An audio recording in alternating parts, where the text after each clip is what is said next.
My name is Rebecca Ruth Gould. In July of 2023, I published this book, Erasing Palestine, Free Speech and Palestinian Freedom. The book documents my experience of being accused of anti-Semitism based on an article I wrote that was critical of Israel.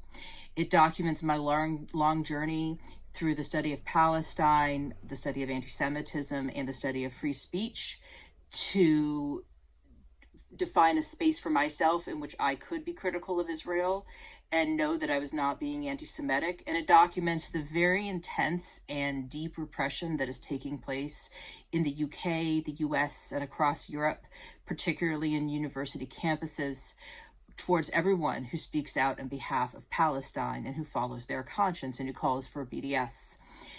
And as much as I do consider that to be an important topic, and as much as I think we do need to look at the McCarthyism that is taking place across Europe and North America, I also think it's important to balance that discussion of repression and McCarthyism with the reminder that, as Toni Morrison said, the purpose of freedom is to set someone else free.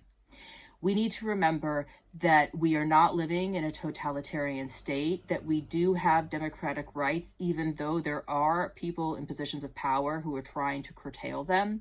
And we also should remember that by not using these rights, by not protesting, by not speaking out, by being afraid to, for example, sign letters of solidarity and support for Palestinians and Palestinian rights and free speech, we are risking contributing to the erosion of those rights and their curtailment by people in positions of authority who would very much like to see us constantly self-censor ourselves, so that they don't have to formally censor us.